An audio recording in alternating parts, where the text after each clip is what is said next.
Sir sir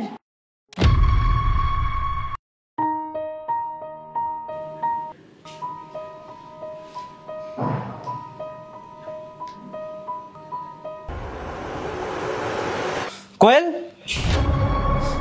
কি করছো? কিছু না তো, ওই অনলাইনে শপিং করছিলাম। আমার বস আর্জেন্ট আমাকে একটা মিটিংয়ের জন্য যেতে বলেছে, আর ওটা কলকাতার বাইরে। তো আমি আজকে রাতে বাড়ি আসবো না, তো তুমি একা থাকতে পারবে তো? ওই তুমি তো জানো আমার একা থাকা অভ্যেস নেই, আর আমার তোমার কথা খুব মনে পড়বে।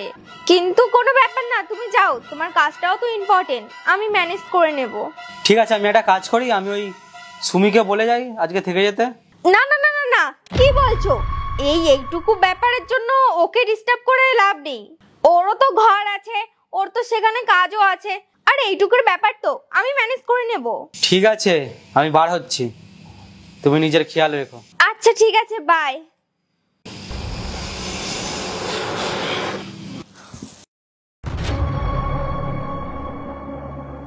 হ্যালো বেবি, আমার বর চলে গেছে আর ও না কাল আসবে। তুমি একটা কাজ করো, তুমি তাড়াতাড়ি আমার ঘরে চলে আসো। কতদিন হয়ে গেল আমরা একসাথে টাইম কাটাইনি, তুমি তাড়াতাড়ি চলে আসো। তোমার বর কোথায় গেছে? বসের ফোন এসেছিল, তাই তো তোমাকে ডেকেছি। ও চলে গেছে। উফ, অনেকদিন হয়ে গেল তুমি আর আমি একসঙ্গে টাইম কাটাই না। তোমার বর তো তোমার পিছু ছাড়ে না। আর এমন কি আছে তোমার বর তোমার সবসময় তোমার পিছু পড়ে থাকে? দেখো, তুমি একটা কথা তো ঠিকই বলেছো, আমরা অনেকদিন একসাথে টাইম কাটাইনি, কিন্তু তুমি এটা ভুল বলছো আমার বর আমার পিছন ছাড়ে না। যদি না ছাড়তো তাহলে তুমি কি এখানে থাকতে? যাই হোক, আমার মনে একটা কথা এসেছে, তোমাকে কি বলবো আমি? বলো। না আমি কামাই, না আমি ভালো দেখতে, আমি ঘুরে ঘুরে বেড়াই। এরপরে তুমি কি দেখলে আমার? আর তোমার বর কত বড় লোক, কত হ্যান্ডসাম, আর তোমাকে কত খেয়াল লাগে, আর আমি তোমাকে কিছুই দিই না। তারপর তুমি আমার সাথে কেন? মনে হয় তুমি আমার কথাটা বুঝছো না। হ্যাঁ, আমার বর বড় লোক, ওর কাছে টাকা পয়সা গাড়ি বাড়ি সব আছে, আমি যেটা চাই আমাকে সেটাই দেয়। কিন্তু আমার বর আমাকে টাইম দেয় না, আর প্রত্যেকটা বউ তার বরের কাছ থেকে সে টাইম চায়। আর আমার বর যদি আমাকে টাইম না দেয় তাহলে তো আমার অন্য অপশন দেখতে হবেই। কথাটা তুমি ঠিকই বলেছো। একটা মেয়ে কি শুধু টাকা চায়? একটা মেয়ে তো ভালোবাসাই চায়। সবাই কি সেটা দিতে পারে? বর তো শুধু টাকা দিতে পারে, আর ভালোবাসা তো শুধু আমি একাই দেবো। আচ্ছা, তুমি তোমার বরকে ছেড়ে দাও না কেন? ছাড়তে তো চেয়েছিলাম আমি ওকে, কিন্তু এত সহজে আমি ওকে ছাড়তে পারি? আমি শুধু এইটারই অপেক্ষা আছি, ও কবে একটা ভুল করবে।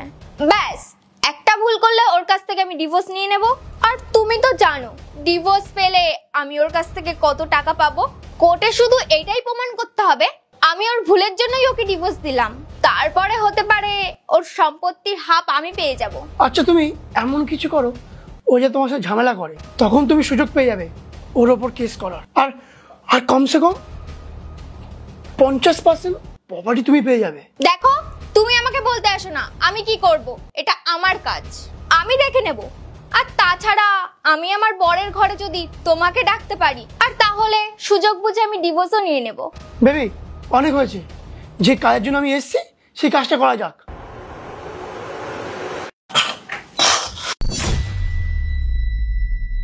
হ্যাঁ মা, আপনি আপনার মেয়ের সব কথা শুনলেন তো? এইবার যদি আপনার মেয়ে ডিভোর্স দেওয়ার সময় কোনো কোনো প্রবলেম করে, তাহলে আপনার পুরো ফ্যামিলি শুদ্ধ আমি জেলে ঢোকাবো। আর প্রমাণ তো সব আছেই। আমি রাখছি, আর আমি আপনার মেয়েকে আপনার কাছে পাঠিয়ে দিচ্ছি।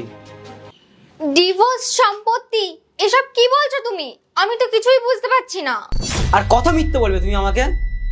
সবার প্রথমে তো সুমি আমাকে সব দেখিয়ে দিয়েছে, আর আমার কাছে যা প্রমাণ আছে এগুলো দেখেই আমি তোমাকে ডিভোর্স দেবো, আর তুমি একটা টাকা পাবে না। দেখো বুবাই, তুমি শান্ত হও, তুমি যেমনটা ভাবছো তেমনটা না। এটা আমার বন্ধু, আর আমার সাথে দেখা করতে এসেছিল। বলো বলো, আরো মিথ্যা বলো। কেননা আজকের সময় দাঁড়িয়ে একটা মেয়ে তো যেটা বলে সেটাই সবাই বিশ্বাস করে না। কিন্তু আমার কথা তুমি ভালো করে শুনে রাখো, তোমার মাও সব কথা শুনেছে। এইবার যদি তুমি ডিভোর্স নেওয়ার সময় একটাও প্রবলেম করো না, তাহলে কিন্তু আমি তোমার ফ্যামিলিকেও ছাড়বো না, সব শুদ্ধ কিন্তু আমি জেলে ঢোকাবো। তো চুপচাপ আমার ঘর থেকে বার হয়ে যাও। তুমি তোমার প্রিয় মানুষটাকে ঠকিয়ে ভেবো না তুমি খুব সিয়ানা। আসলে সে তোমাকে অন্ধের মতন বিশ্বাস করতো। গল্পটা কেমন লাগলো জানাবে, ফলো করবে।